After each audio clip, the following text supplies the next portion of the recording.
देखिए, जो 3-4 माले चल रहे हैं इसको इल्लीगल बताया जा रहा है। इल्लीगल इसलिए क्योंकि एक कानून है 1971 का, जिसके अंदर 14 फीट अलाउ किया गया, उसके ऊपर जो माले बनेंगे वो इल्लीगल है। लेकिन मेरा एकदम स्पष्ट सवाल है, 40 साल पुराना कानून है। जब यहाँ की पॉपुलेशन बहुत कम थी, जब यहाँ पर लोग बहुत कम रहते थे, मुंबई के अंदर बहुत कम लोग रहते थे, तब ये कानून बनाया गया था। आज पूरी डेमोग्राफी जो है वो चेंज हो चुकी है। आबादी जो है दुगनी तिगनी चौगनी तेज़ी से बढ़ी हुई है, और इस आबादी को रखने के लिए, रहने के लिए घर नहीं है। और ये गरीब तबके के लोग हैं, इकोनॉमिकली वीकर सेक्शन पूरा इलाका मैं मानता हूँ इसको, जहाँ पर लोग बस्तियों में ऐसे ऐसे घरों में रह रहे हैं जहाँ 10 बाई 12 का घर है और 8-8, 10-10, 15-15 लोग रहते हैं।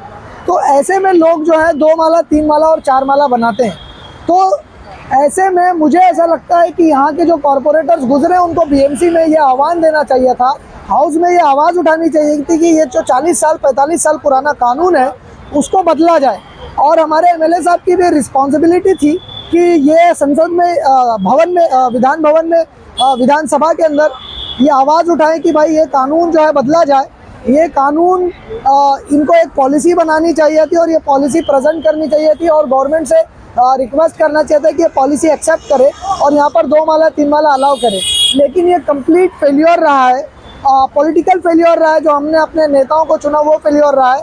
और बीएमसी का क्या है, बीएमसी जो है वो सिलेक्टिव एक्शन करती है। 2 घर होते हैं, एक घर 4 माले का है, एक घर अभी बना भी नहीं है, 4 माले वाले घर को छोड़ दिया जाता है, जो अभी बन रहा है उसको तोड़ दिया जाता है। तो ये सिलेक्टिव एक्शंस है।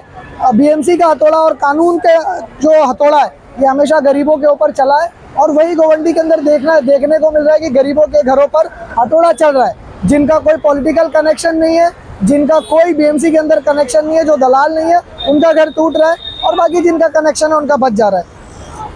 क्या बताना चाहेंगे, ये जो हर साल यहाँ पर देखा जाता है गोवंडी, शिवाजी नगर, गोवंडी, बैंगनवाड़ी, यहाँ पर घर गिरते हैं। तो अभी बीच में एक घर गिरा है यहाँ जाकिर नगर में, तो क्या किसकी गलती मानी जा सकती है? ये जो घर गिरते हैं, गिरने की जो सबसे पहले जो रेशो है ये हर साल 0.01% है। इसको मैं बहुत बड़ा मुद्दा नहीं मानता हूँ। लेकिन जो भी घर गिरते हैं, ये बीएमसी की जिम्मेदारी है कि स्ट्रक्चर ऑडिट करे। क्लास 2 लैंड है, बीएमसी की जिम्मेदारी है इस ज़मीन के ऊपर बनने वाले घर को देखने की और घरों की हालात को देखने की। लेकिन बीएमसी अपनी जिम्मेदारी देखती नहीं है, करती नहीं है। उनके ऑफिसर्स कैबिन में बैठे बैठे सारा काम कर रहे हैं। उनको निकल कर देखना चाहिए कौन से घरों का हालात ख़राब है, कौन सा स्ट्रक्चर गिर सकता है, ये सारा काम नहीं कर रहे हैं। और घर जो है हर साल 1-2 घर जो है वो गिर जाते हैं। तो बीएमसी को इसके ऊपर काम करना पड़ेगा। क्या लगता है आपको कि गोवंडी की जो जगह है, जो 4 माले जो घर बन रहे हैं, क्या वो जगह सही है 4 माले की? देखिए, जगह तो भरनी बहुत हो गई है। एक समय में जब ये केडी रेलवे हुआ करता था, हमारी पैदाइश के भी बहुत पहले, ये पूरा खाड़ी था। हाँ जी, मैं वही बात कर रहा हूँ। ये केडी रेलवे पूरा खाड़ी था, लेकिन इसकी इतनी भरनी हो गई है कि यहाँ पर आप देख सकते हो बिल्डिंगें बन रही हैं। 1-2 बिल्डिंगें नहीं, हमारे शिवाजी नगर के बीच में एक बिल्डिंग बन गई है 22-23 माले की। फिर उसके बाद आसपास में अलग अलग तरीक़े की बिल्डिंगें बन रही, स्कूल की बिल्डिंगें हैं, 4-4, 5-5 माले की स्कूल की बिल्डिंग है। तो ज़मीन का कोई प्रॉब्लम नहीं है, प्रॉब्लम सिर्फ कानून का है जो बदला जा सकता है। और कानून लोगों के हित के लिए बनाए जाते हैं, और कानून को बदलने का जो प्रावधान रखा गया है वो विधानसभा में। तो हमारे जो एमएलए साहब हैं, उनकी कंप्लीट रिस्पॉन्सिबिलिटी है कि कानून को बदलवाएं, पॉलिसी लेकर जाएं और प्राइवेट मेंबर बिल लेकर जाएं।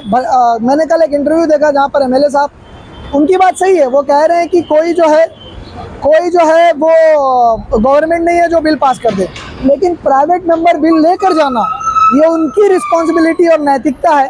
अगर वो ले जाते, बिल फेल हो जाता, बिल पास हो जाता, वो मैटर नहीं करता, लेकिन ले जाते तो कम से कम प्रशासन और शासन के दिमाग में ये बात तो आती कि ये मुद्दा भी है गोवंडी के गरीब लोगों का।